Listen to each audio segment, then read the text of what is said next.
Okay. Is this thing working? I hope.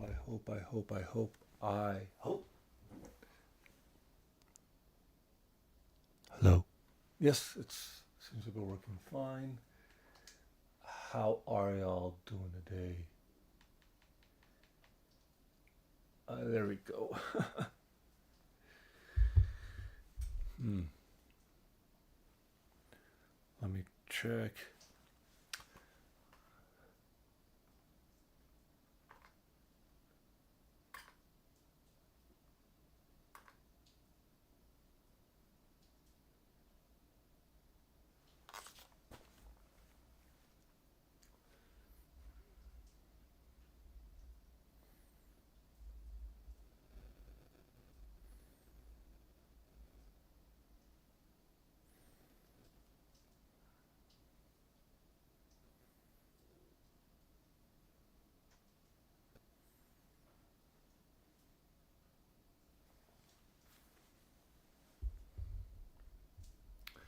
All right, I'm just going to give it a while.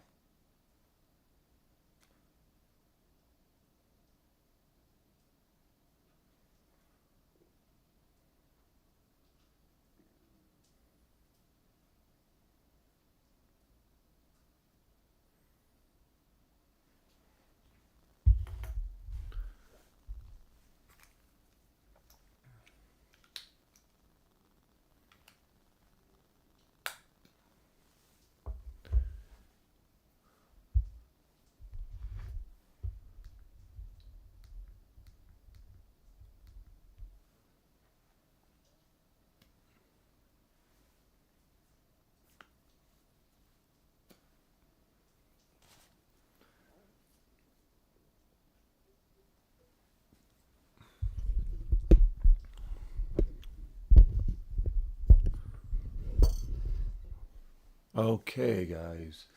How are y'all doing today? Welcome to my Star Ocean stream. You know, Annex.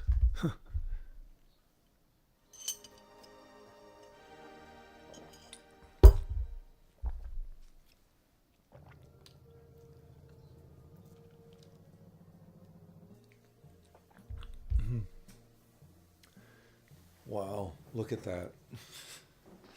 Now, this game came out in 1996, the same year as a 64. And this is what always, how do I even explain this? RPGs didn't really hit their stride in America until Final Fantasy VII. Before then, you had to be like really into. I'm gonna make a new game. Yeah, and whoops.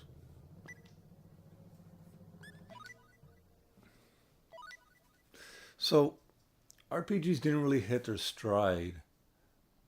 Am I getting something wrong? All right. They didn't hit their stride till Final Fantasy VII. And oh no, wait.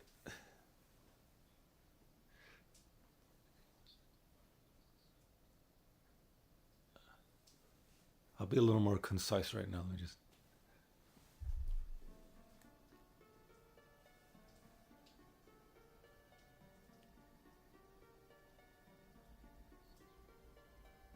Captain's log, Stardate 346. Our ship has completed its mission of deep space investigation and escape. Now we're heading home. Would you like some coffee, Captain? Yes, I'd like that. Thank you.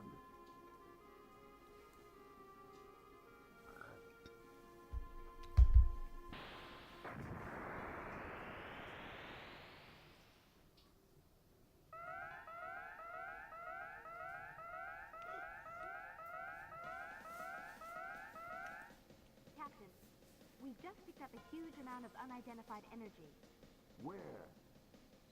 Mark 301.209 in Sector Gamma. Reservoir section? Get it on the screen. An enormous shockwave is approaching. Shield the ship.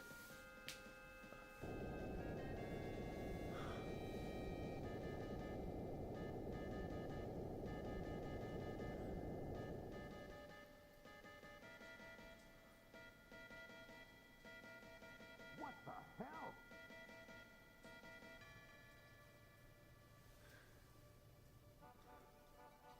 Stardate 346. Now, through an unknown force, a totally new age is about to begin. Is it God's will or the irony of fate? And still, mankind makes its way where no one has gone before. People say the universe is a star ocean.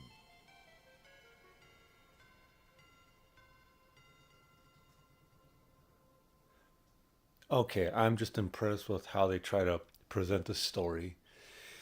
There's little things like that that really impress me. I'm not no joke.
Yeah. Okay. But no joke, I'll be honest, like I always known about RPGs. Sega did attempt to bring up a couple RPGs over.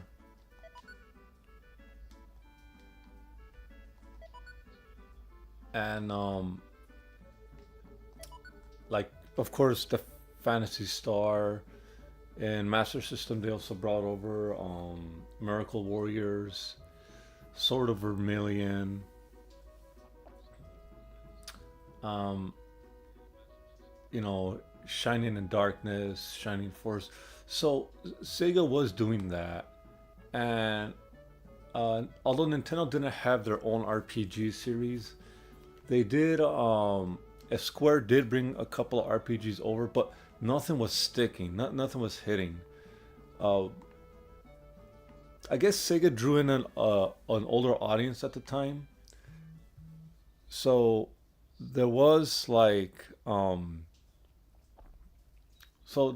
there was something there. But honestly, though, uh, no one, you know,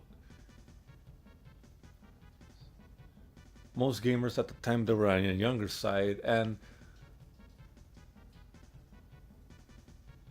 a lot of RPGs just kind of like flew over their heads, you know.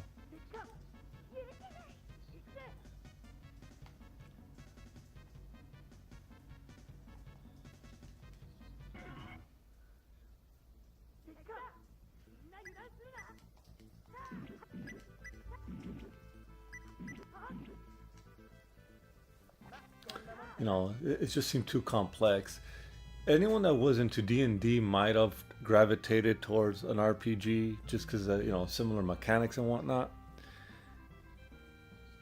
But honestly, though, it was a hard sell. Like there wasn't really anything there for the average gamer, and it wouldn't be until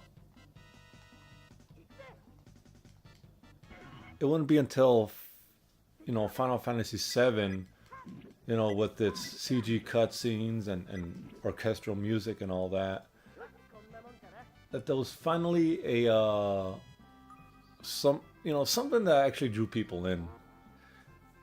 People like the guys at school that would never play an RPG before were suddenly talking about it, which was kind of surprising. So Final Fantasy VII did hit its mark.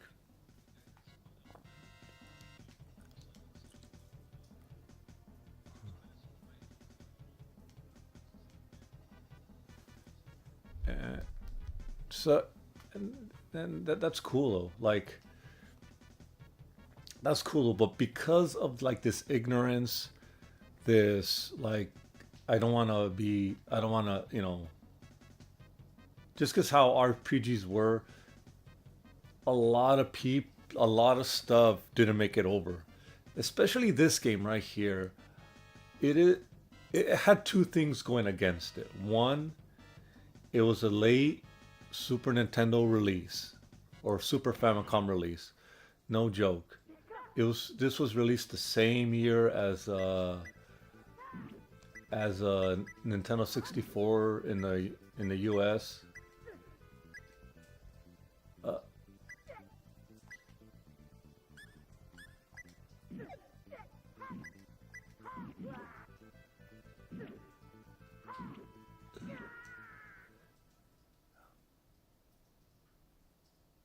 Hold on.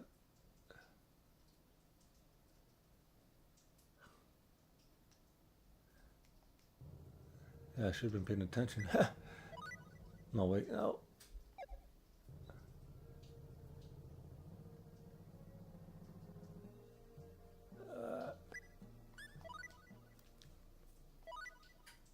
Anyway, so yeah, it was a late Nintendo Super Nintendo release. Two, it's not very how do you even say this? And translating the whole thing. That was a thing. And historically, RPGs didn't sell well to begin with. Uh, People will talk about Final Fantasy 3 or which is 6 and then all the other Dragon Quest games. I don't think any of the Dragon Quest ever arrived on the Super Nintendo ever arrived in US shores. So it it was great. So it was tough. Like it was a tough sell. Would you like some coffee, Captain? And I remember seeing this particular shot in a gaming magazine. Um, I want to say it's Die Hard Game Fan, but I don't know. I saw this shot the, and it like really intrigued me because a lot of the RPGs at the time, besides Fantasy Star, they were all, fantasy and medieval Arthurian kind of setups. And when I saw it like this, and then like all people are standing around, it's an RPG, and I'm like, oh, it's another sci-fi RPG. It's gonna be awesome. Um, didn't know what it was until much later. I found out about it. Uh, but at the time, like there was no flash cards or anything to play this game on. So things happen, right? Things happen, and this was eventually released on the on the PlayStation Portable. Now the sequel was released on PlayStation One in the U.S., but on the PlayStation Portable, that was the first time the U.S. officially got this game. And trust me, I freaking hated it. And not because of the game, it's because my PlayStation Portable was messing up. It would always go to the home screen automatically, right? And and I looked online. I couldn't find a reason why it kept on going to the home screen. So I just gave up and I stopped playing for a while. And then I picked it up again. And I after about a year I finally beat it. But trust me, my PlayStation was not my PSP was not acting accordingly. All right. Okay, hold on. What do I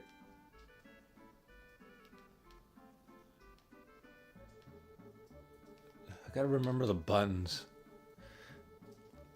Now, after that, what was it? I bought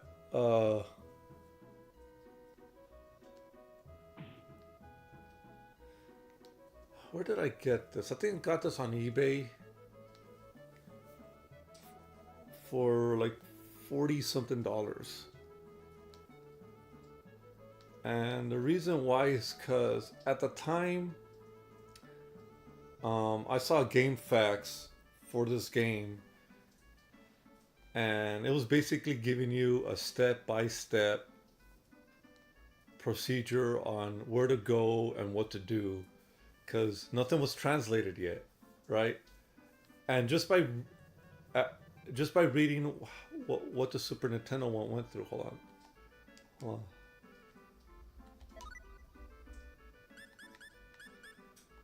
Oh, I can't save yet. Damn. Hold on.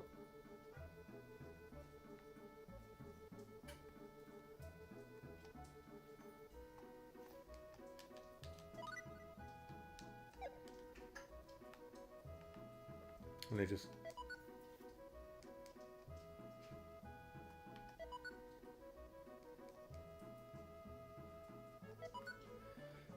Anyway, and the reason I got this game was because I saw that that was a translation for this game, and at the time I've already had a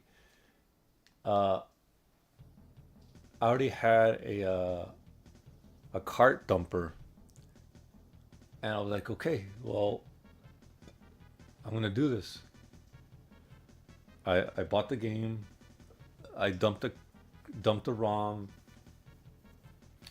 but patching it was a disaster, because the patch. This is an uncompressed ROM, 12 megabytes, no joke, 12 megabytes.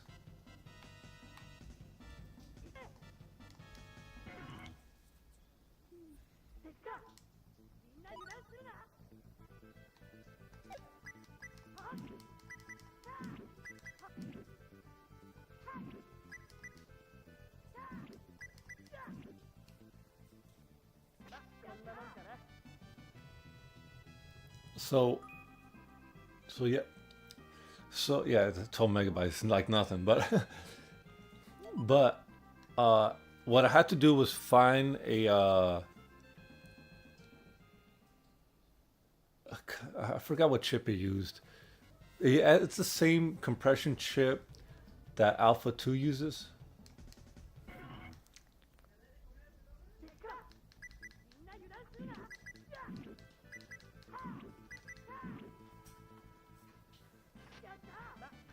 And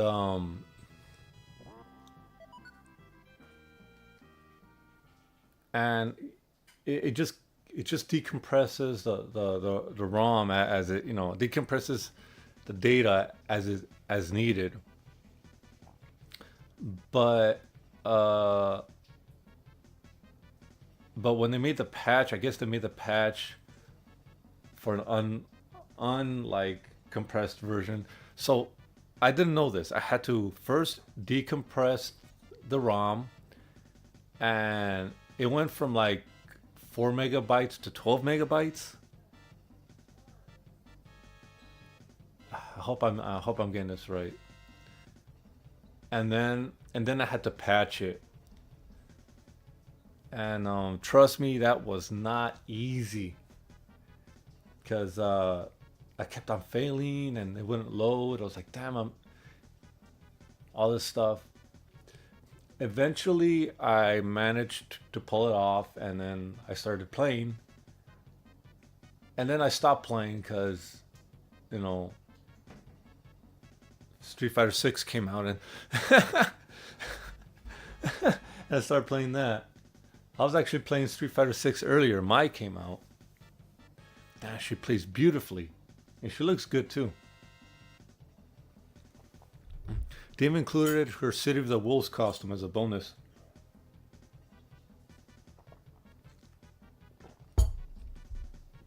Although I didn't really like her story too much. I wish they would have made my story intersect with Chun Li somehow. You know, okay, I have to be more careful this time. No.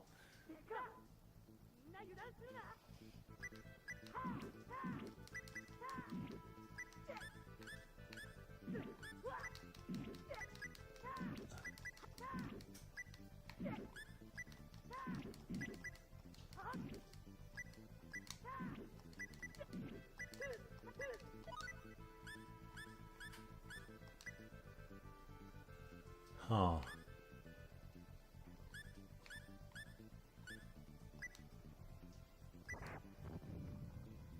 There we go.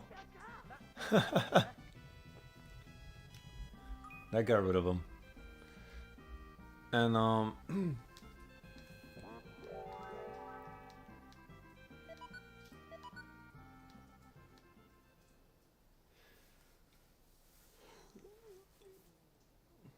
but I don't know. The story is okay. I just it is pretty funny, but it's not what I was expecting. I really would have loved some more interaction between her and some of the other characters. Honestly, though, it would be awesome if they could include Kim to fight Jury. It's something of a dream match of mine because I've been a fan of Kim Kap-Hwan in Fatal Fury 2. Like, he seems so cool, right? Like, he has a flash kick, he has a dive kick, and he has a crescent moon kick, no, not like, it was just so fun to use back in on Fatal Fury 2 and Special. But I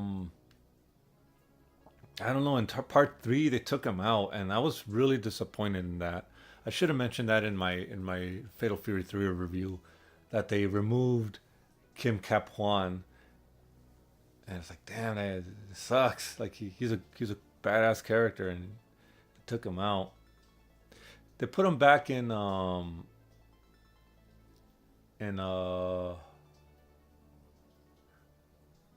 Real Bouts Special, I think. Although he plays a little different in that.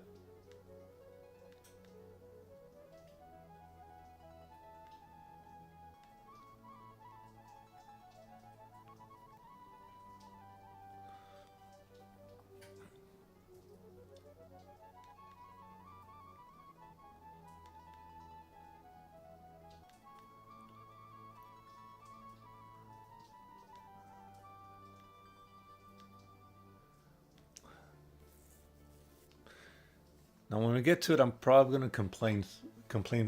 This one major complaint I have about this game.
Yeah, it's a little boring right now. Um,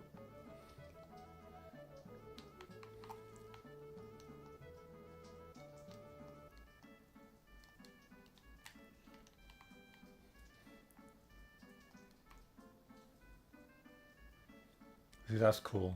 The little reflection there.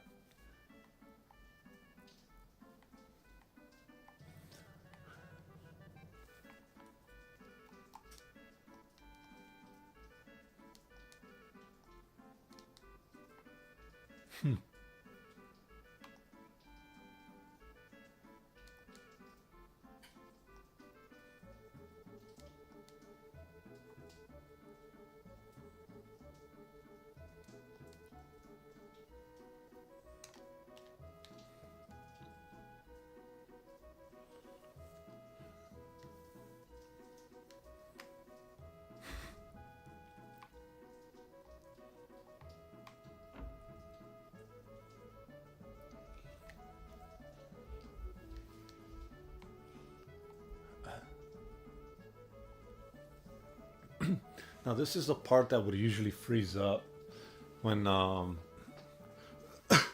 before I patched it with before I patched it back when I patched it before I uncompressed the ROM.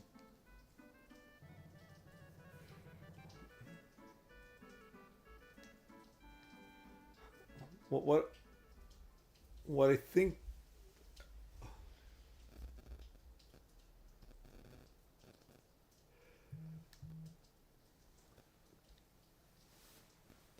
Hold on. Pardon me, guys. I received a text.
Okay.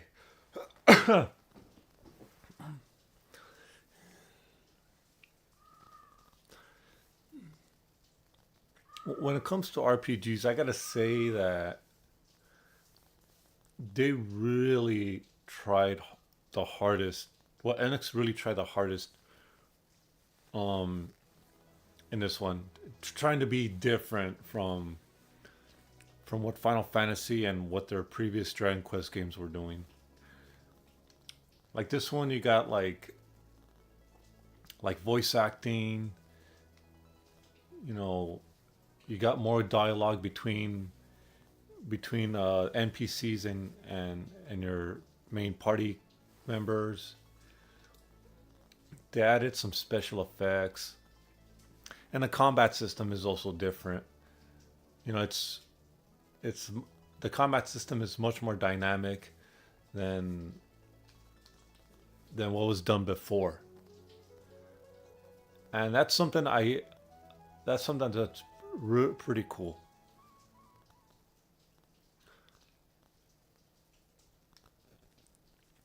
It's pretty cool. It's like they finally knew what the Super Nintendo could do, and instead of making this subdued RPG, they kind of like expanded upon it. Like, oh, the Super Nintendo could do this kind of rotation, or it could do this kind of scaling.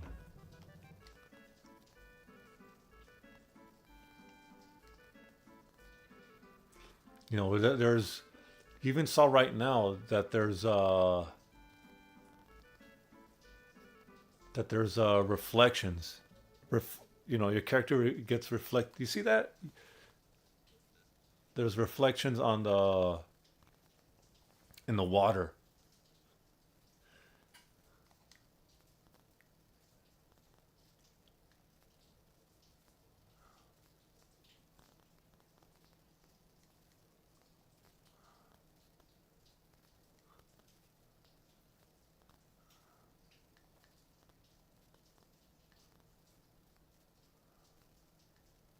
Huh.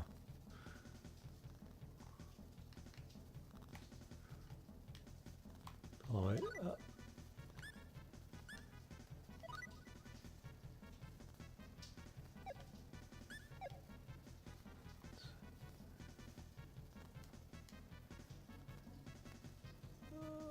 Uh, oh. Why is she running down here then?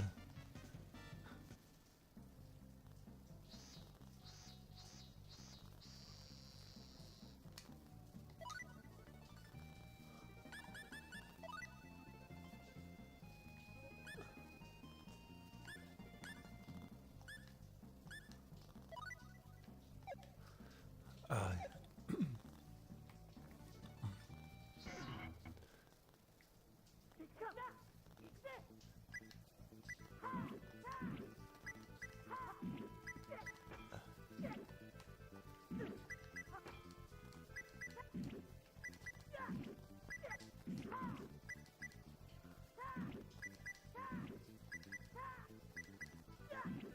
there we go.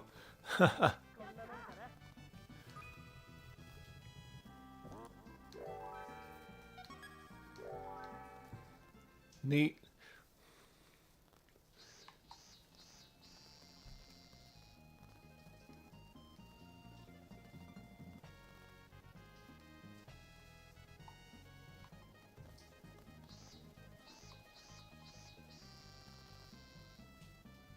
There we go.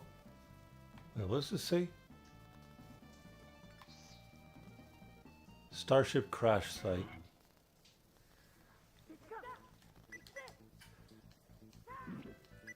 Now that's something I saw on the PSP version. No joke, when there was a spaceship sticking out of the side of a mountain and there's like a little village underneath, and that's where the whole thing starts.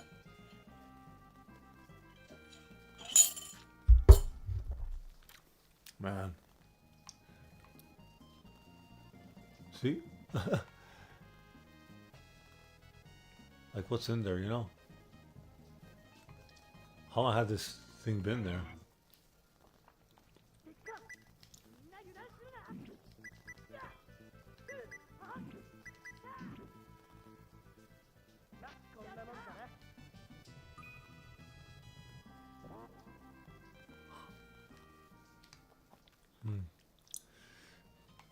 Yeah.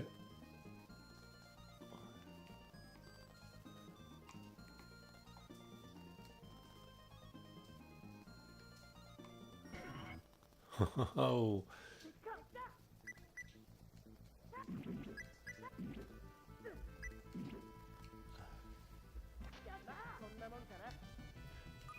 Right now you could just mash buttons and you'll get far.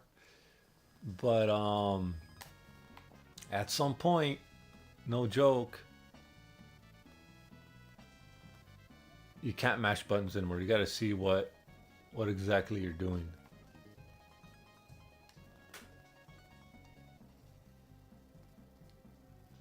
I believe there was some stuff down here. Yeah.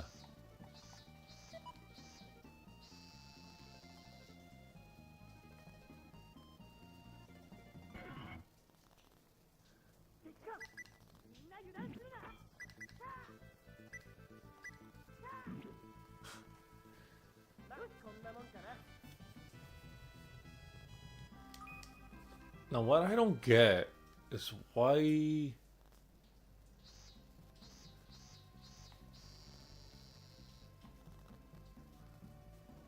there's no reflections here.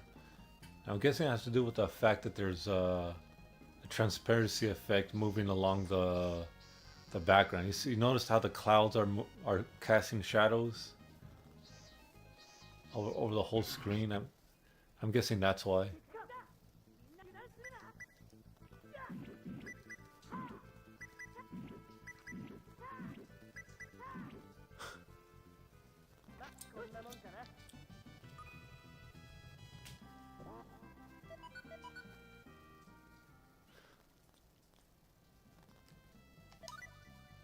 Let's see. Equip radix with.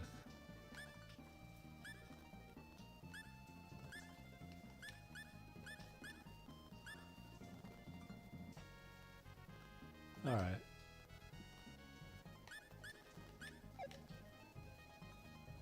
All right, that works.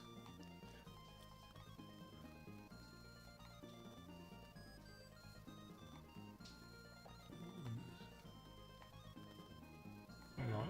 Ah.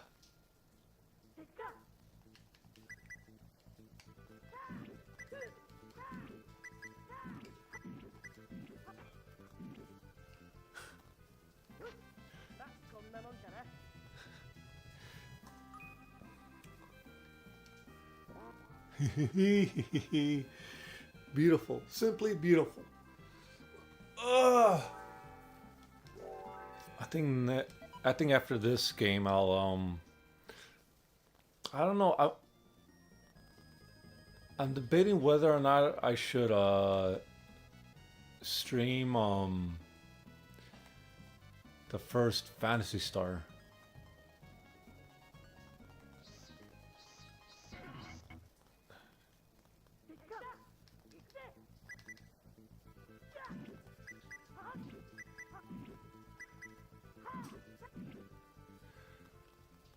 Either the first Fantasy Star on the PlayStation 2 or what was or Sword of Vermilion. A lot of people don't like Sword of Vermilion, but I like it.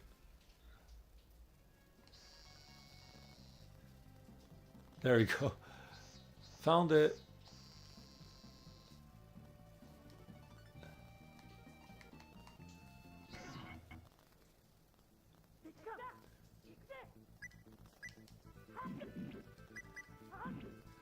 The first Star Ocean I ever played was Part 4 on the PS2. I was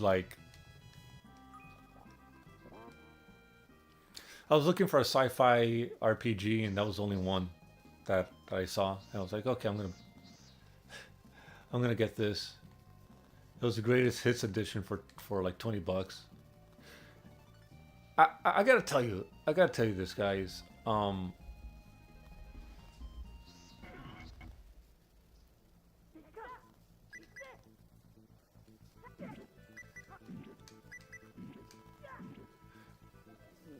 I gotta tell you, when when I got a PS2,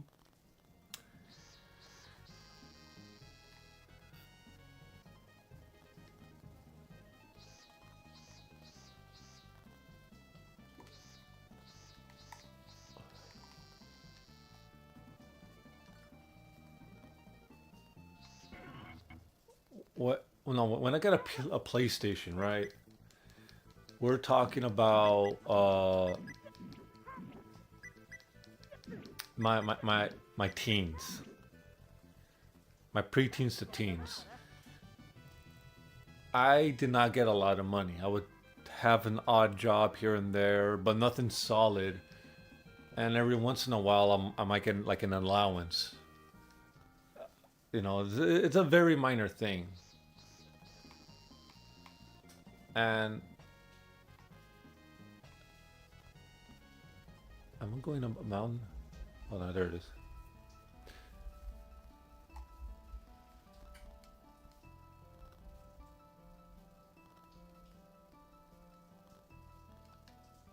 Anyway, Yeah, I'm just impressed by the reflection. Anyway, what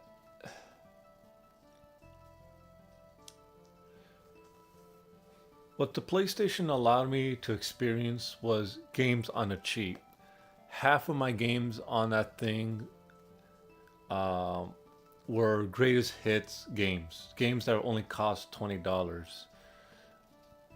and that is something I would continually buy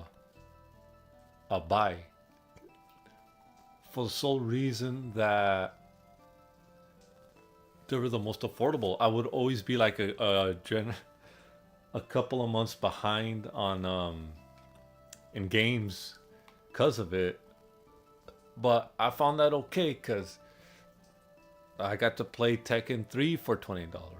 I got to play Castlevania Symphony of the Night for $20. I got well, no, the Mega Man Legends are bought new, but but I got to buy and play all these games for relatively cheap. No joke. So what is this building? So, and I think it's because it was a CD medium.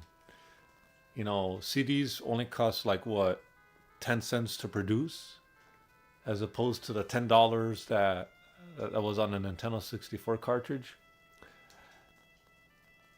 Honestly, if I was given a 64, or in that case a Saturn, that generation, I don't think I would have experienced as many games as I would have. I'm not gonna lie, there was a lot of good games on there that were very cheap.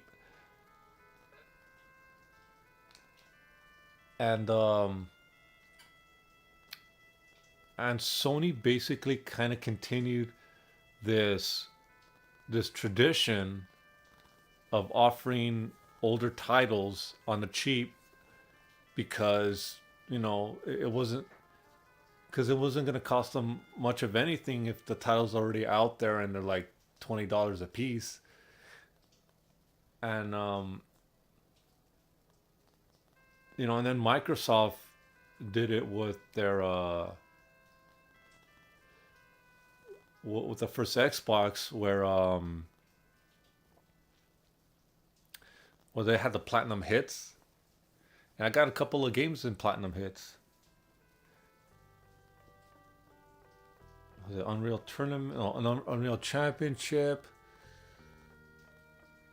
and Reckless?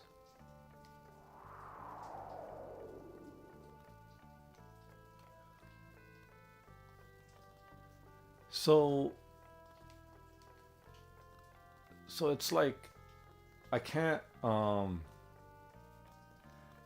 and I see how games are being sold now. It's all digital, and it's very expensive. That is very concerning to me because you're not paying for shipping, you're not paying for shelf space. It's just like all out there, and and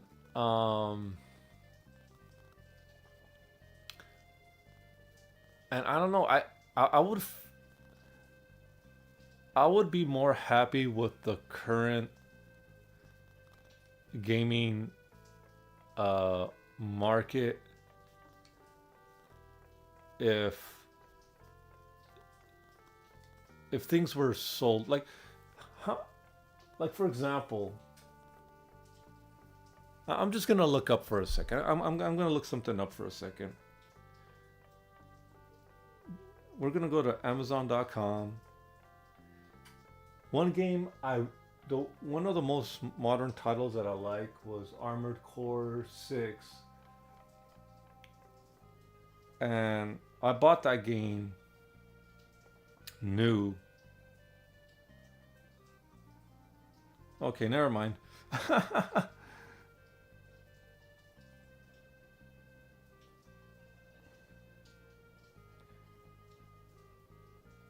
All right, so Fires of Rubicon. Let's go to GameStop. Let's see GameStop.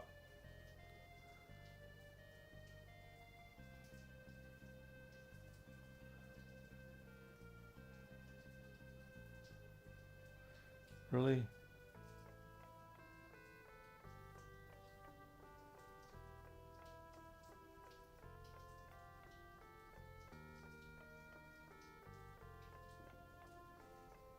Huh.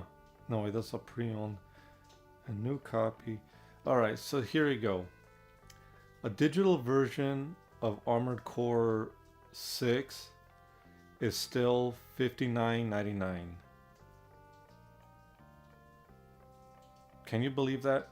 $59.99 on a game that's over a year and a half old.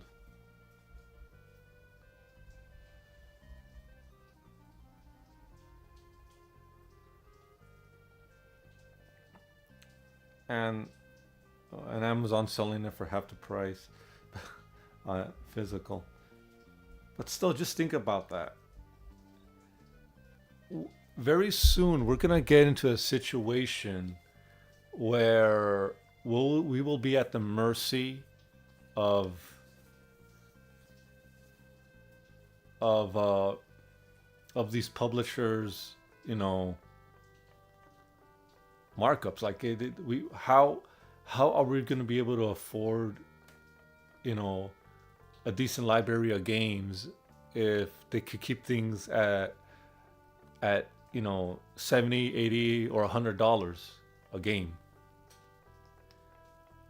And not that many games are coming out to compete with. Just think about it. How many games were released this past year, right? Compare that to how many were released 10 years ago. There's nothing to compete against, and then all these games, they'll just stay very expensive, and you know, if you could afford it, great. If not, then forget about it. There's like no real competition. There's no competition that these games could compete against, so they could mark down the value of their games. No, it's terrible. It's terrible.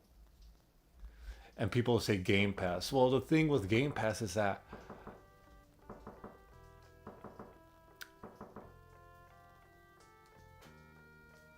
the thing with Game Pass is that, you know, just like with Netflix, I don't think those games aren't going to really be there all the time. Ah, jeez, I should could skip some of this.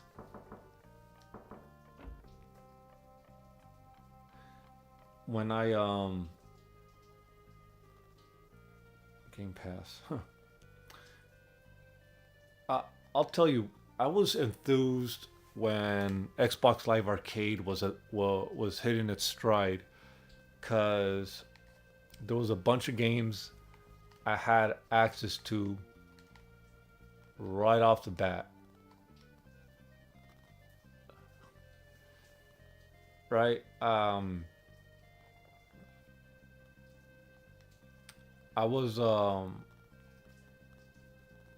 you know, like I didn't have to swap out discs. They were in my hard drive. I could play all these different games, and I knew and I knew it would be an issue later down the line when I downloaded Double Dragon. I downloaded Double Dragon on my 360, and my internet at the time wasn't very reliable. It would sometimes disconnect, or it would take a while for my Xbox to connect.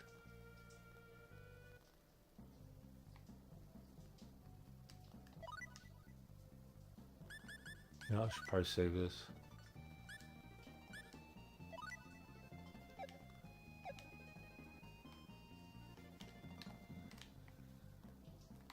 I'm not running? I could have sworn.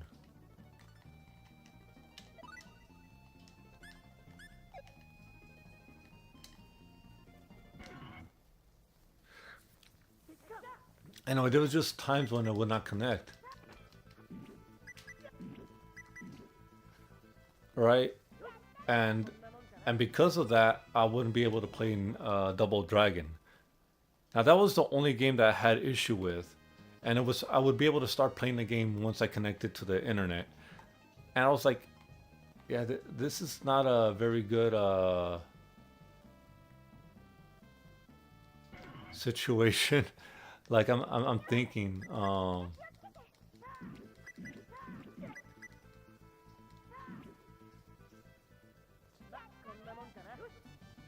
wonder if I'm going the right way. Anyway, what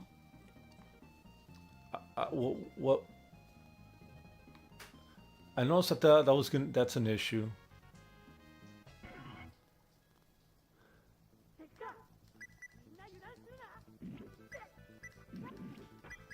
and I'm thinking like yeah, I can't play this game all the time whenever I want. If I have to connect, you know,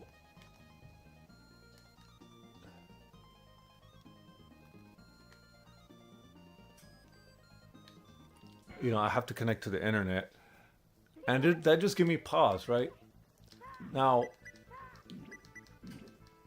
something else that really concerned me was when Xbox was going to do that whole digital thing, and with the whole DRM thing. And at that point, like, what if these games are going to or stop being supported, right? What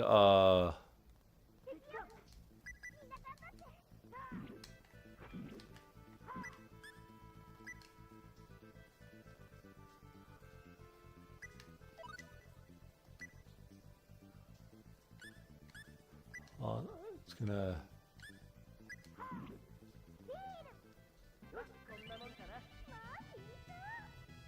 Huh.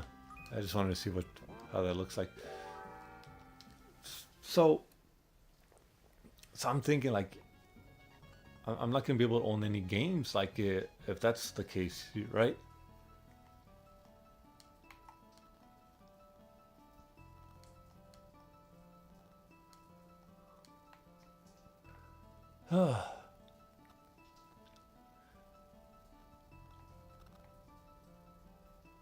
I It is concerning. I'm not gonna lie. It is concerning. The only benefit I see for myself is that I prefer playing older games.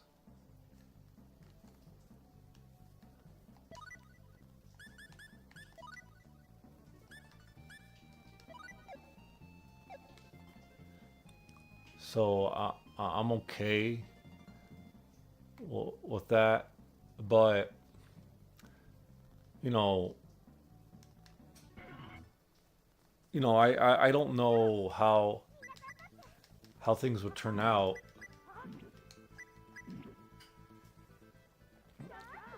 I don't know how things would turn out if I ever like well,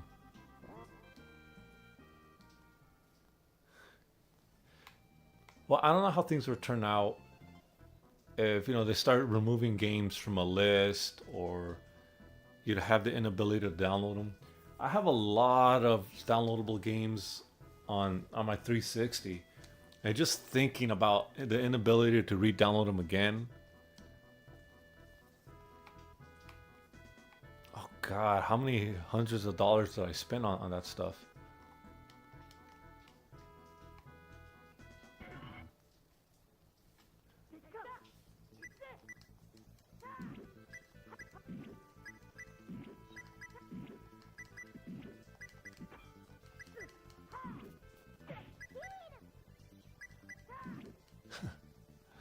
Damn.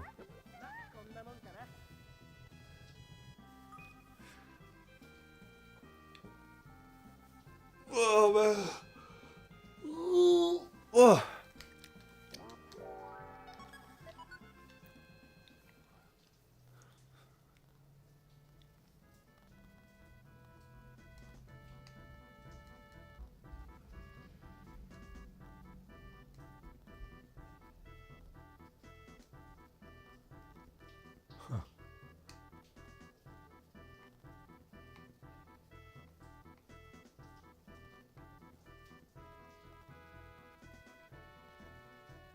I do have to admit, for a system that has a lot of color,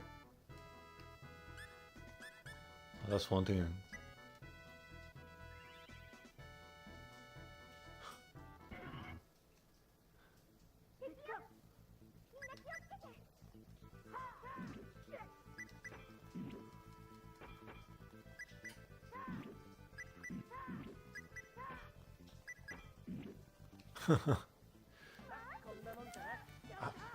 Not a lot of activities going on. Why does it have to run at 30 frames or 25 frames?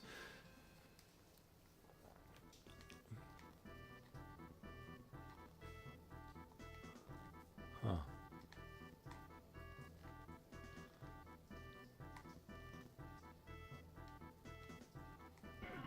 Oh boy.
Hmm.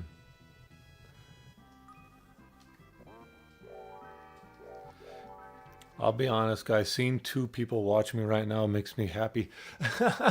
Even though you're not saying anything, I'm kind of happy because I tried streaming this on Twitch and no one was watching. At least here, someone's watching something, right?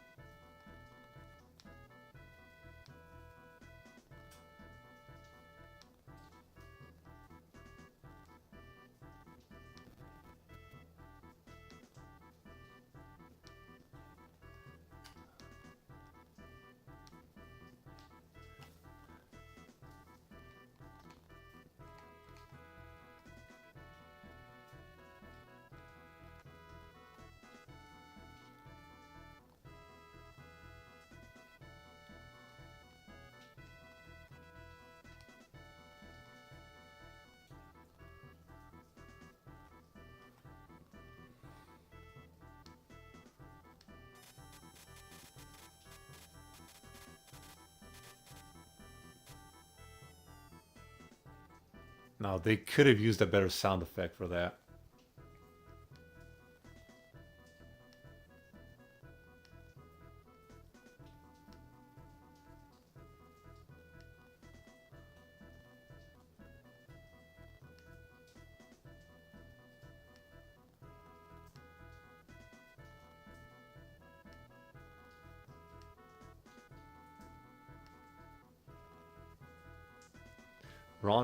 Ronixus J. Kenny.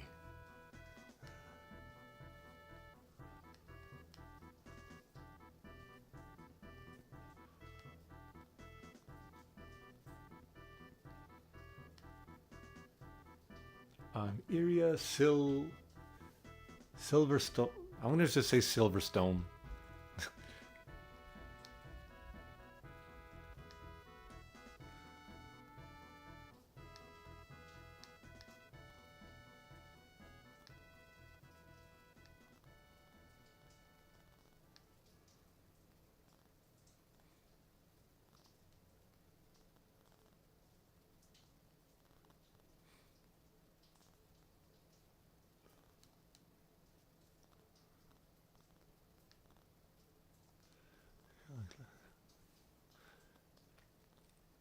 I can't help but wonder if this was originally designed as a Super Nintendo CD game.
They're going above the sky.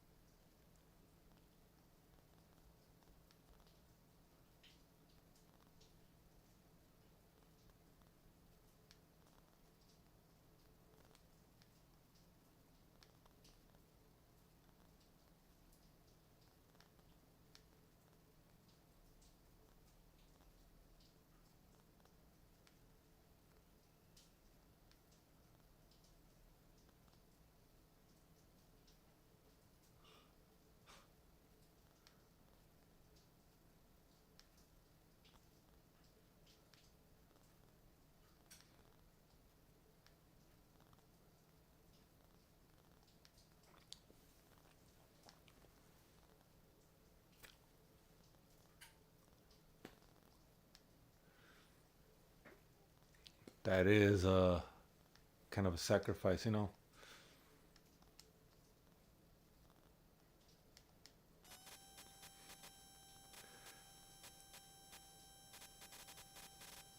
You know, they could have used a better sound effect, like woo, or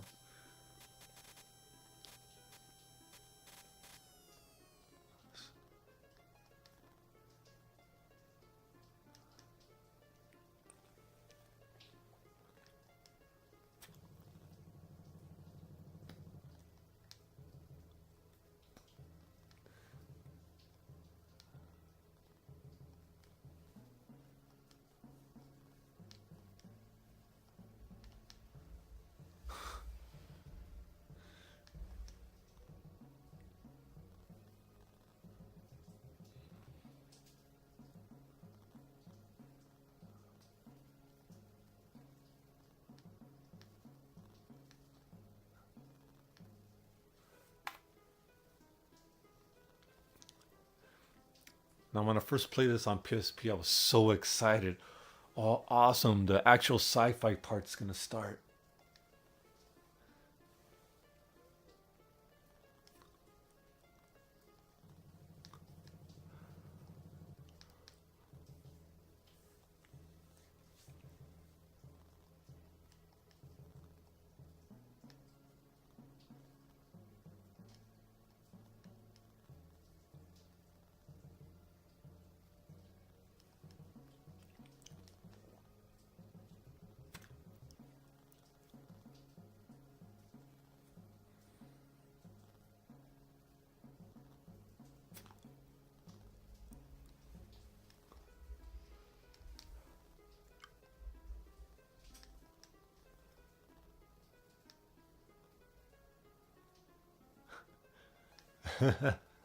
Too late for that.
Star Trek, anyone?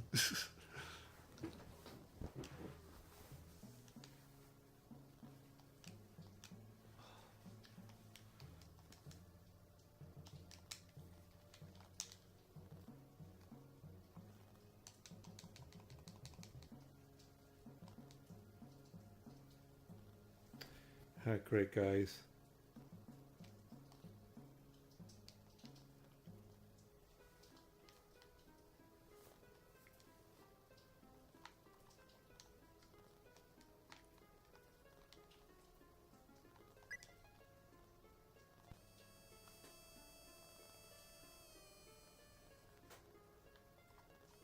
Hold on, let's go downstairs. I want to explore this place a little bit. Uh,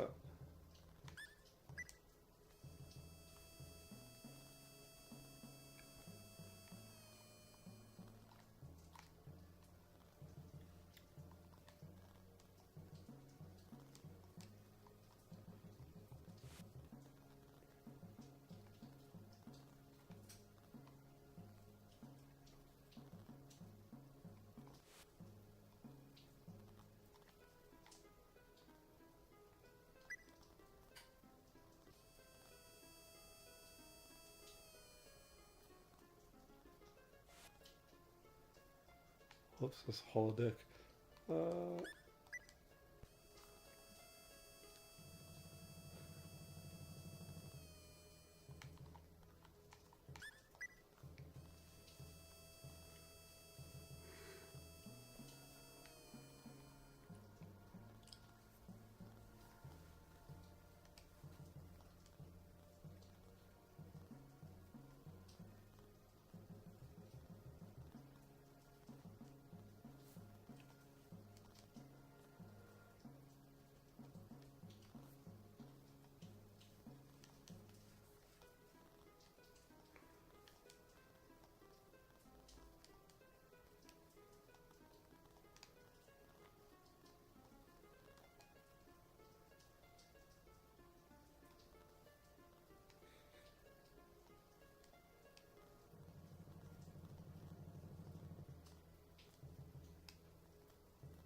hmm.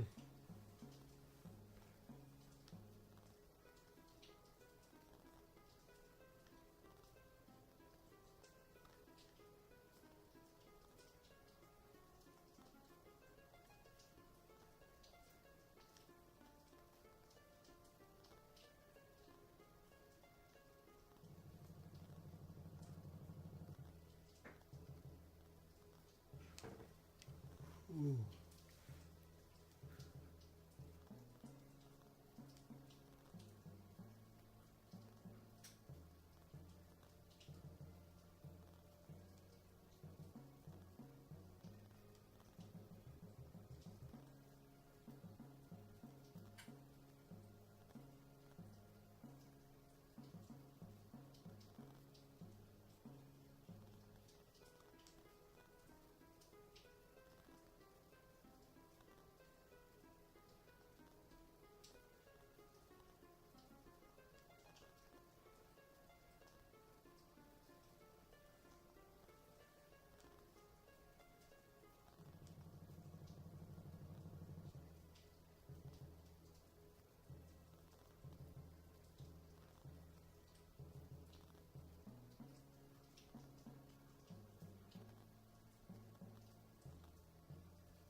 Planet Rogue. Oh boy. Ah.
Huh.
Huh.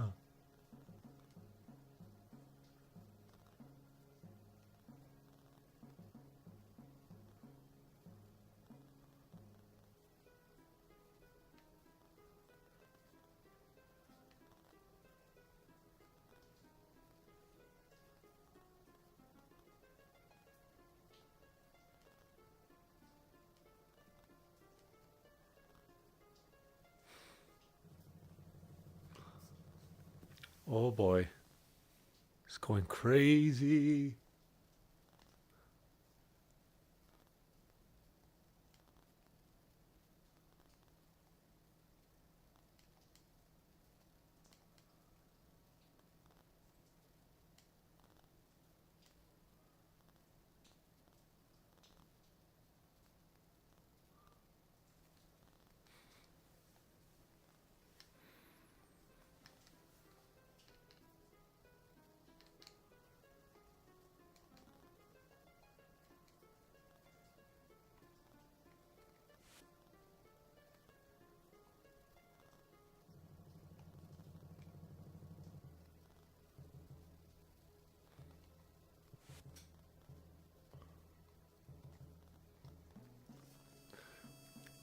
Now, what I don't like is the pacing a little bit. You're being confined to certain areas at any given time. It's not as open as some RPGs, as some other RPGs.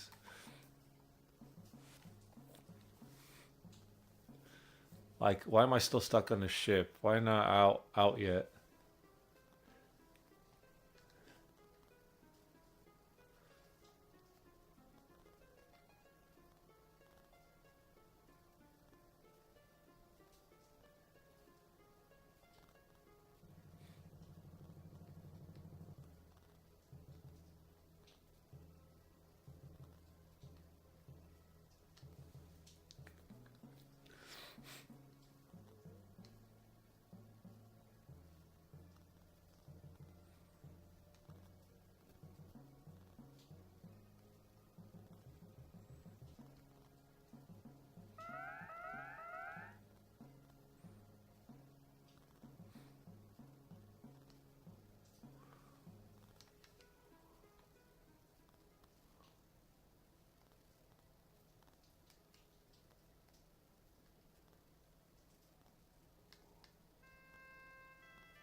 Okay, this game takes way too long to get going. I'll be honest.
Jeez. My remote.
Great.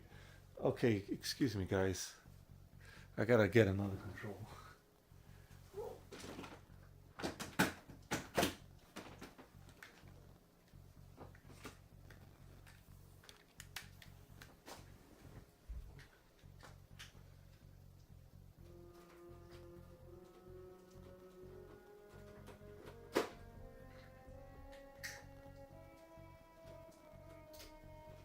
Okay.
300 years ago.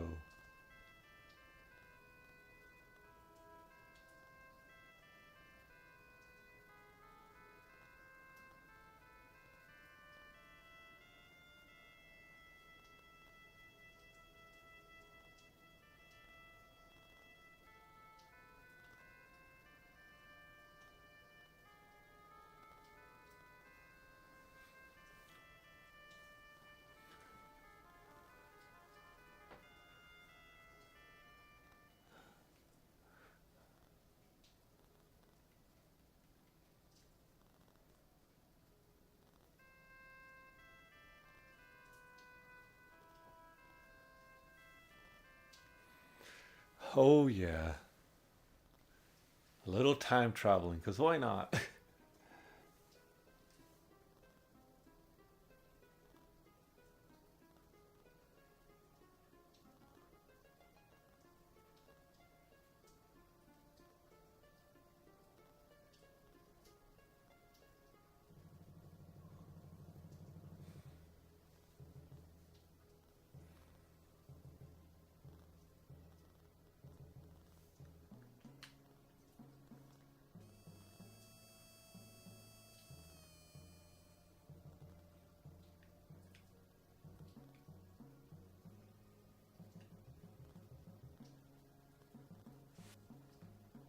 Oh yeah, I know where I'm at.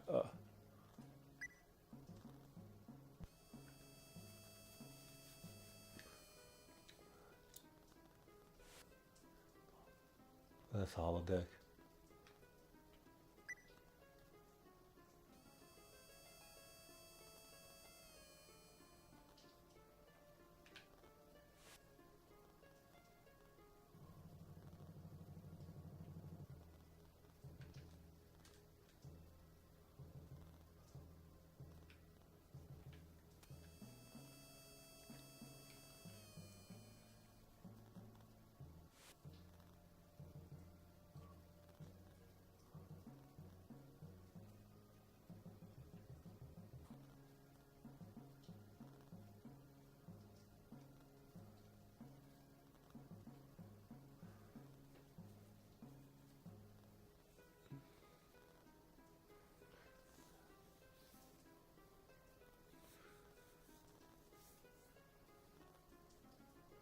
How would you explain a computer to someone in the 14th century? Just think about it. How could you? How could you?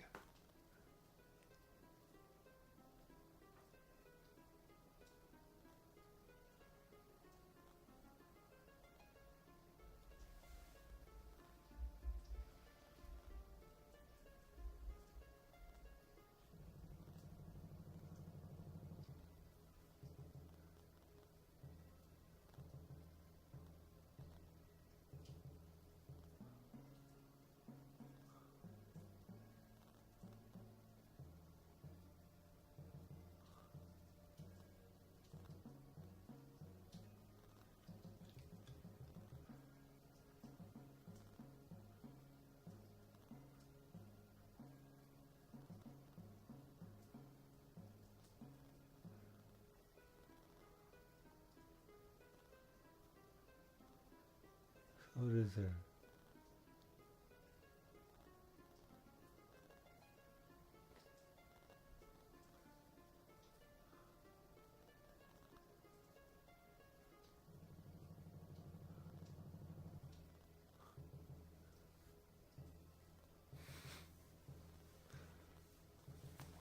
You know, those animated tiles. I want to learn how to do something like that. I don't think they're sprites too. It's like an animated background layer. Because if they were sprites, then it'll be slowed down.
Okay.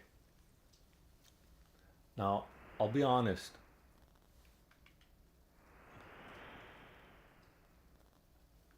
I got really upset because this is not what I was expecting.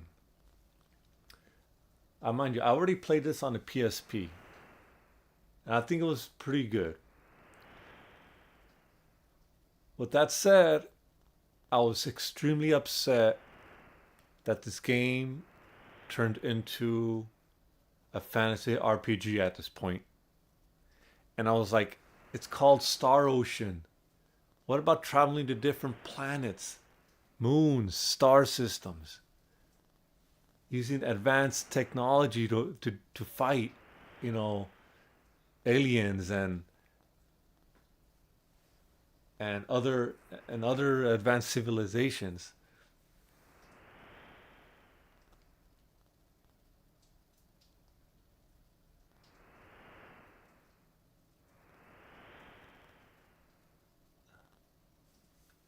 Okay.